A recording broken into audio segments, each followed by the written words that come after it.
உங்களோட monthly medicines with 20% discount and free டெலிவரியோட வாங்கணும்னா உடனே சக்தி ஃபார்ம் ஆப்பை டவுன்லோட் பண்ணுங்கள்.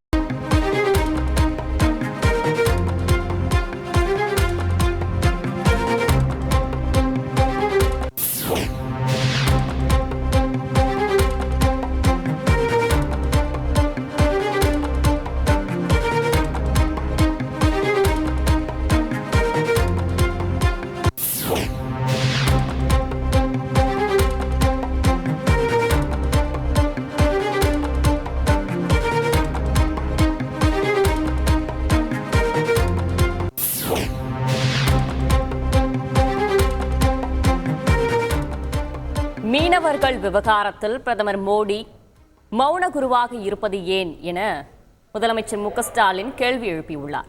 கூடுதல் விவரங்களோடு செய்தியாளர் ரமேஷ் இணைகிறார். ரமேஷ், வணக்கம். இதன் கூடுதல் விவரங்களை பதிவு செய்யுங்கள். வணக்கம். பிரதமர் நரேந்திர மோடி நேற்று கன்னியாகுமரியில் பாஜக சார்பில் நடைபெற்ற பொதுக்கூட்டத்தில் பங்கேற்று பேசியிருந்தார். அப்போது திமுக செய்த பாவத்தால் தான் இலங்கை அரசால் இன்று தமிழ்நாட்டு மீனவர்கள் இன்னலுக்கு ஆளாகிறார்கள் என்று ஒரு குற்றச்சாட்டையும் முன்வைத்திருந்தார். இந்த நிலையில் பிரதமரின் குற்றச்சாட்டுக்கு திமுக தலைவரும் முதலமைச்சருமான திரு மு.க.ஸ்டாலின் ஒரு விரிவான அறிக்கை ஒன்றை சமூக வலைதளமான எக்ஸ் தளத்தில் பதிவிட்டிருக்கிறார். முதல்வர் அதில் தெரிவித்திருக்கக்கூடிய கருத்துக்கள் என்னென்ன என்று பார்க்கும்போது, கடந்த காலத்தில் திமுக செய்த பாவத்தால் தான் இலங்கை அரசால் இன்று தமிழ்நாட்டு மீனவர்கள் இன்னலுக்கு ஆளாகிறார்கள் என பிரதமர் பதவியில் இருக்கும் மோடி கூசாமல் பொய் சொல்லி வருகிறார் என்று அந்த அறிக்கையில் முதல்வர் சொல்லியிருக்கிறார். மேலும் திமுக அரசின் கடும் எதிர்ப்பையும் மீறிதான் கச்சத்தீவு இலங்கைக்கு தாரை வார்க்கப்பட்டது என்ற உண்மை வரலாற்றை தமிழ்நாட்டு மக்கள் நன்கு அறிவார்கள் என்றும் சொல்லியிருக்கக்கூடிய முதலமைச்சர் திரு மு.க.ஸ்டாலின், நாட்டின் ஒரு பகுதியை மாநில அரசால் மற்றொரு நாட்டுக்கு வழங்க முடியும் என நம்பும் அளவுக்குத்தான் பிரதமர் அப்பாவியாக இருக்கிறாரா என்றும் முதல்வர் கேள்வி எழுப்பியிருக்கிறார். மேலும் கச்சத்தீவை மீட்க கடந்த 10 ஆண்டுகளில் பாஜக அரசு எடுத்த நடவடிக்கைகள் என்ன என்றும் கேள்வி எழுப்பியிருக்கக்கூடிய முதலமைச்சர் திரு மு.க.ஸ்டாலின், தமிழ்நாட்டு மீனவர்கள் இலங்கை அரசால் தொடர்ந்து சிறைப்பிடிக்கப்படுவதையும் சித்திரவதைக்கு ஆளாவதையும் தடுத்து நிறுத்தாதது ஏன் என்றும் முதலமைச்சர் திரு மு.க.ஸ்டாலின் அந்த அறிக்கையில் கேள்வி எழுப்பியிருக்கிறார். மேலும் அதானி நிறுவனத்தின் வர்த்தக நலன்களுக்காக இலங்கை அரசுக்கு அழுத்தம் தந்த பாஜக அரசு இந்திய மீனவர்களின் பாரம்பரிய உரிமைக்காக வாய் திறக்காதது ஏன் என்றும் கேள்வி எழுப்பியிருக்கக்கூடிய முதலமைச்சர் திரு மு.க.ஸ்டாலின், படகுகளை பறிமுதல் செய்து நாட்டுடைமை ஆக்கிவிட்டதாக அறிவிக்கிறது இலங்கை அரசு.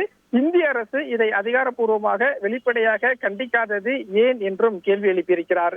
மேலும் இரண்டாவது முறையாக கைது செய்யப்படும் மீனவர்களுக்கு சிறை தண்டனை இரண்டாவது முறையாக கைது செய்யப்படக்கூடிய மீனவர்களுக்கு சிறை தண்டனை வழங்கும் நடைமுறை என்பதே பாஜக ஆட்சி காலத்தில் தான் ஏற்பட்டது. இதை தடுக்க மத்திய அரசு எடுத்த நடவடிக்கை என்ன என்றும் கேள்வி எழுப்பியிருக்கிறார். இதற்கெல்லாம் பதில் இல்லை.